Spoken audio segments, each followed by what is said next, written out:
10 দিন আগলৈকে ৰাইজৰ সেৱা কৰাৰ কথাই ভাবিছিল উপাসাই। ৰাইজক সেৱা সদায় আমি কৰিয়ে থাকোঁ আৰু কৰি থাকিম বুলি ভৱিষ্যতে চিন্তা চৰ্চা কৰিছোঁ। ৰাইজক সেৱা কৰিব পাৰিলে আমাৰ আৰু মোৰ লক্ষ্যটো সেইটোৱে। অথচ হঠাৎ এটা অনাকাংক্ষিত খবৰ।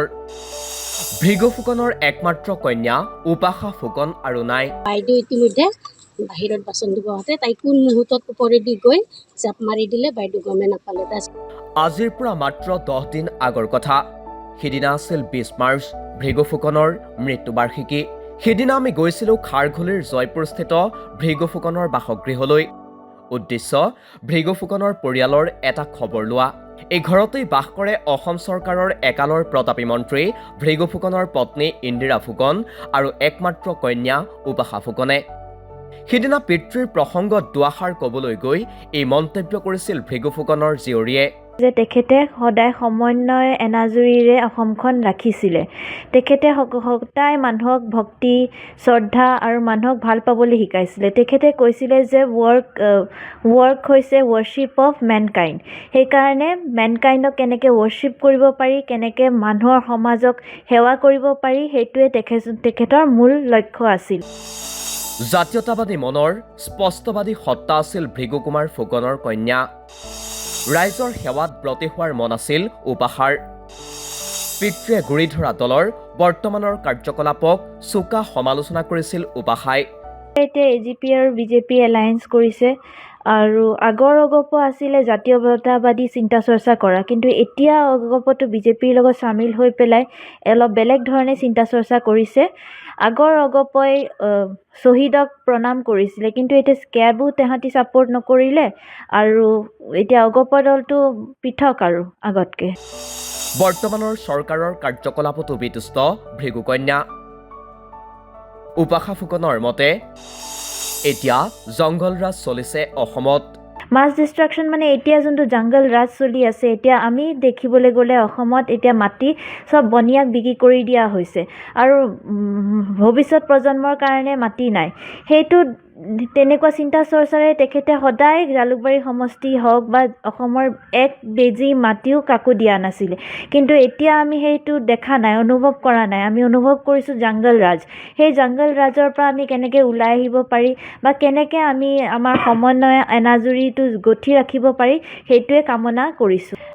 সিদিনা আমি যেতিয়া ভৃগু ফুকনৰ ঘৰৰ পৰা উভতি আহিছিলোঁ, উপাসা ফুকনে আমাক বাৰে বাৰে কৈছিল 25 এপ্ৰিলত দেউতাৰ জন্মদিন, আপোনালোক আহিব। কিন্তু আনক মাতিও দেউতাকৰ জন্মদিনলৈ নিজেই নৰল উপাসা। কিবা এক তাৰণাত নিজেই গ'লগৈ উপাসা। এয়া খাৰঘুলিৰ জয়পুৰস্থিত ভৃগু ফুকনৰ বাসগৃহ, এটা বিশাল অট্টালিকা। এই অট্টালিকাত অকলেই বাস কৰিছিল ভৃগু ফুকনৰ পত্নী আৰু কন্যাই। অগপ চৰকাৰৰ প্ৰতাপী মন্ত্ৰীজনৰ এই বাসগৃহলৈ তেতিয়া মানুহৰ সোঁত বৈছিল। নেতা মন্ত্ৰী সাংবাদিক সাধাৰণ মানুহেৰে গিজগিজাই আছিল ঘৰটো। এতিয়া এই বিশাল ঘৰটো নিৰ্জন হৈ থাকে, মানুহৰ আহযাহ প্ৰায়ে নাথাকে। উপাসা ফুকনৰ মতে বৰ্তমানৰ অগপ দলৰ নেতায়ো তেওঁলোকৰ খবৰ নলয়। আজিৰ দিনটোত, আজি মৃত্যুদিন তেখেতৰ, অগপই আজিৰ দিনটোত আপোনাৰ দেউতাক সোঁৱৰণ কৰিছেনে বা আপোনালোকৰ ঘৰলৈ আহি কোনোবাই আজি এষাৰ মাত দিছেনে অগপৰ তৰফৰ পৰা? ক'বলৈ গ'লেতো বাস্তৱ কথাটো এইটোৱে যে কোনেও খবৰ কৰা নাই আৰু অহা নাই। তেখেতসকলৰ অগপ দলৰ নেতৃত্ব তেওঁ লৈছিলে, অগপ দত্তৰ গুৰিধৰ্তা আছিলে, কিন্তু এতিয়া কোনেও তেনেকৈ খবৰ নাই, কোনো নাহে, কেতিয়াও খবৰ নলয়। এতিয়া সিদিনা আমি ভৃগু ফুকনৰ পত্নী আৰু কন্যাৰ লগত অনেক কথাই পাতিছিলোঁ। অৱশ্যে কেমেৰাৰ আগত কথা নকয় বাইদেউ ইন্দিৰা ফুকনে, কিন্তু কেমেৰাৰ আগত নকলেও আদা আৰু তেজপাত দিয়া ৰঙা চাহ একাপ যাচি আমাক অনেক কথাই কৈছিল ইন্দিৰা ফুকনে। কথাৰ মাজতে আমাক বুজাইছিল তেওঁ কি বিচাৰে, তেওঁ কি নিবিচাৰে। বুজাইছিল কাৰ ওপৰত তেওঁৰ আস্থা, কাৰ ওপৰত তেওঁৰ ক্ষোভ।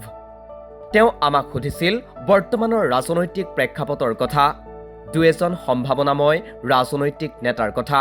তাৰ মাজতে আমাক দেখুৱাইছিল নিজৰ ঘৰখন, ভৃগু ফুকনে ব্যৱহাৰ কৰা সম্পদবোৰ। ভৃগু ফুকনৰ ঘৰখন সজোৱা হৈছিল এনেকৈ।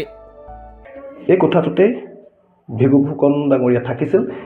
তেখেতৰ নিজৰ কোঠা এইটো এই কোঠাটোক এনেধৰণে এতিয়া নামাকৰণ কৰা হৈছে, প্ৰয়াত ভৃগু কুমাৰ ফুকন স্মৃতি কক্ষ হিচাপে এতিয়া নামাকৰণ কৰা হৈছে।